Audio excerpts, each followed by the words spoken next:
مبسوطة جدا من الوعي وانه في ناس كتيرة حابة تساعد نفسها ان حياتها تكون احسن.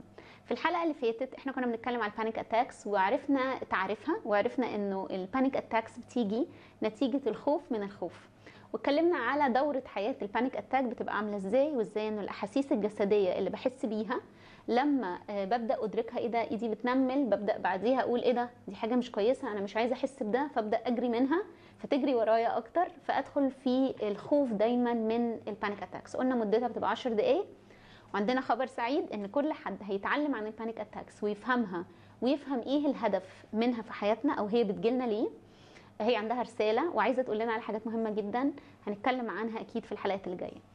في الحلقه بتاعت النهارده هنتكلم على 4 مخاوف ليهم علاقه بالبانيك اتاكس. يعني لما حد بيبقى عنده بانيك اتاكس يوجوالي بتبقى هو ده اللي بيقوله في وقت الخوف. تعالوا كده نتكلم عليهم واحده واحده. اول حاجه اللي بيجيله بانيك اتاكس يقول لك انا حاسس انه قلبي هيقف، ضربات قلبي سريعه جدا وحاسس ان هي هتقف. عندك حق، الادرينالين فعلا ساعتها بيبقى عالي جدا، بيخلي ضربات القلب بتاعتك عاليه وبيخلي الضغط بتاعك كمان عالي. لكن كل الناس اللي اتعمل لها رسم قلب في اللحظات دي ما كانش فيه اي حاجه في رسم القلب، يعني الشخص ده perfectly fine. فاللي انت حاسس بيه ان قلبك هيقف هو ده مجرد احساس، لكن قلبك زي الفل، ضرباته شغاله يعني زي دقات الساعه، مفيش اي تغيير فيها. هو ده خوف من عندك وجاي من هنا مش جاي من هنا. الحاجه الثانيه، ناس كتير قوي بتقول انا مش عارفه اتنفس مش عارفه اتنفس مش عارفه اتنفس. هو فعلا الاحساس قوي جدا منه، وفعلا هو مش حاسس انه عارف ياخد نفسه. الحقيقه انه مفيش اي حاجه اتغيرت في النفس بتاعك. ال ال الشعب الهوائيه بتاعتك حجمها ما حصلش فيه اي حاجه. الفكره انك بقيت تتنفس بسرعه. عارف لما تعمل كده تلاقي نفسك بعد شويه الاكسجين مش بيدخل لجسمك بعمق.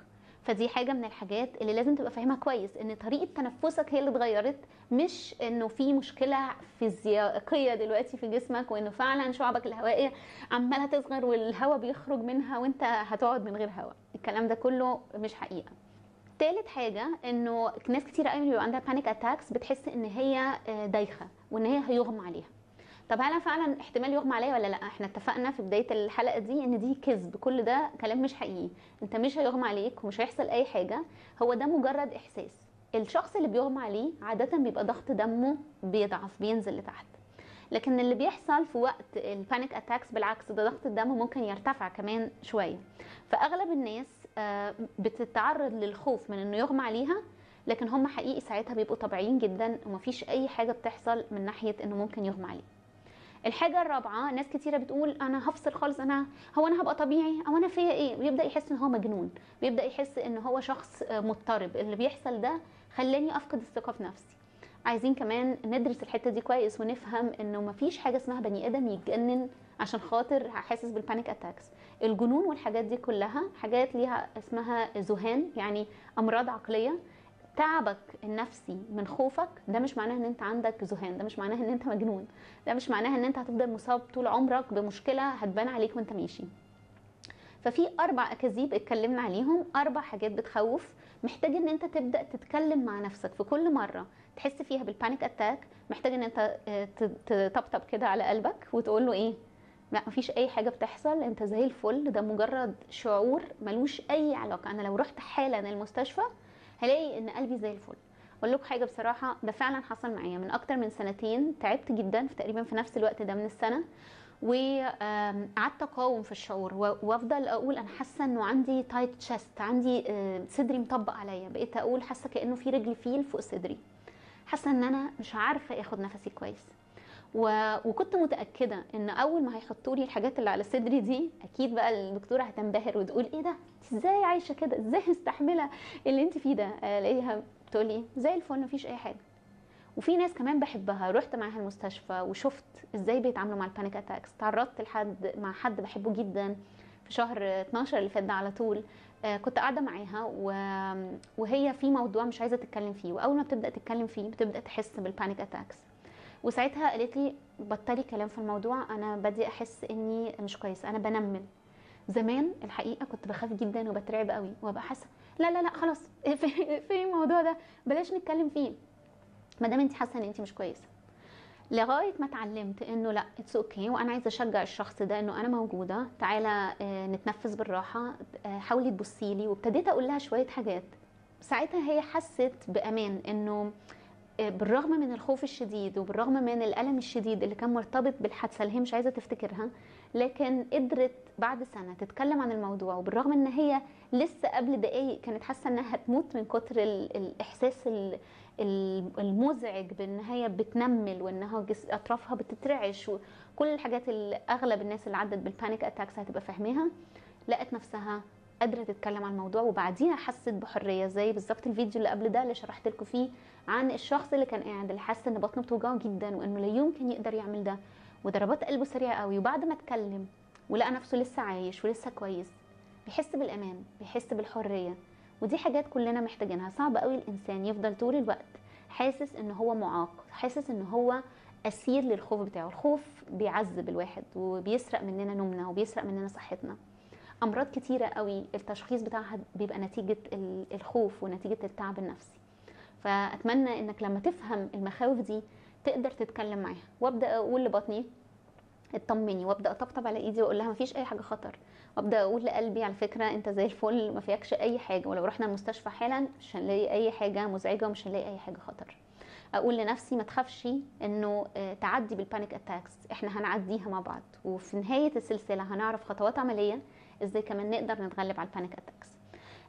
الاحاسيس المخيفه دي اللي مرتبطه بالذعر، وقلنا مرتبطه انه الادرينالين عالي جدا في جسمي. طب هو ليه كل ده حصل؟ لانه جسمي بيتحول من وضع طبيعي لوضع الحرب، بنسميها الفلايت او الفايت، يعني يا اما بحارب يا اما بهرب. يعني ايه يا اما بحارب يا اما بهرب؟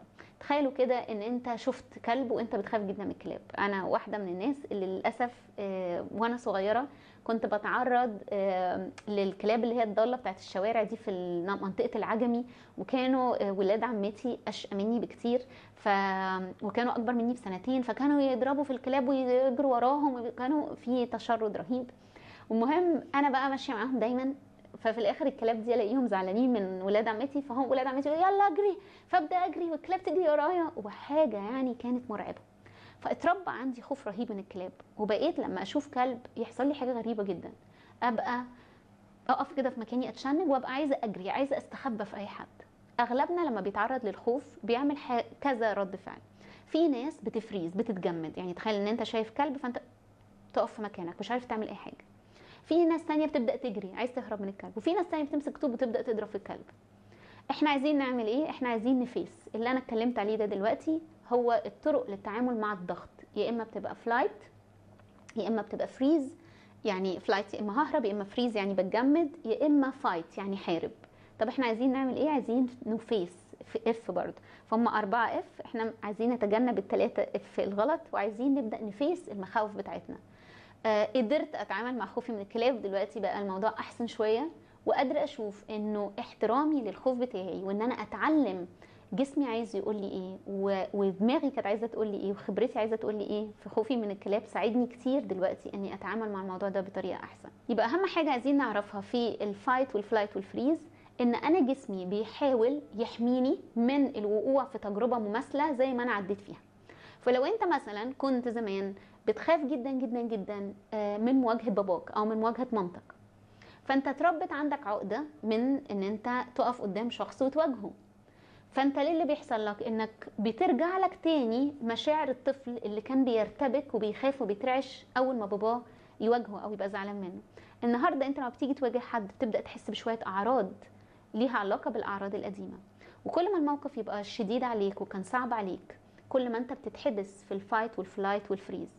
ولما الادرينالين بيعلى في جسمي انا ببدا احس بالشلل اللي احنا اتكلمنا عليه، الاعراض تبدا تحصل في جسمي، التنميله، الرعشه، احساس ان انا بفينت، ان انا هيغمى عليا. فدي كلها طريقه جسمي بيحاول يحميني، هو متخيل ان هو كده بيحميني بان انا ما اقعش في الخطر ده، فبيقول لي ما تفتكريش الحادثه دي اهو، يلا ده حاجه خطر جدا، ويوم جاي حاططني في وضع كاني لسه في الحادثه. متخيلين؟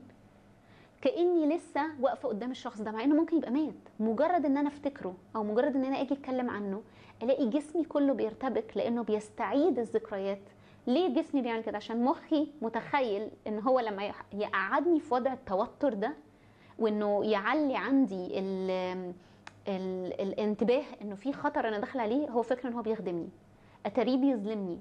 لان انا النهارده عايزه اقول لمخي على فكره انا كبرت، وعلى فكره انا اقدر اهندل الموضوع بشكل احسن، مفيش داعي للي انت بتعمله فيا ده دلوقتي.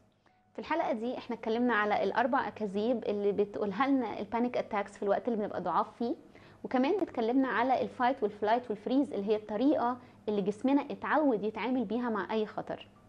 بنشجعكم تشاركونا قصتكم، لو عندكم قصة نجاح مع البانيك اتاكس او لو لسه بتعاني منه، بليز اكتب لنا في الكومنتات بتاعتك. وانا متأكدة انه لما بنحس ان احنا مش لوحدنا ده جزء كبير من التعافي، زي ما هنشوف في الخطوات العملية لعلاج البانيك اتاكس. في الفيديو اللي جاي هنتكلم على المحفزات اللي بتدخلنا في البانيك اتاكس، يعني في حاجة اسمها تريجرز، عايزين ناخد بالنا منها ونعرف هم ايه بالظبط، علشان المرة اللي جاية لما نتعرض ليهم ناخد بالنا ازاي نطلع منهم بسرعة.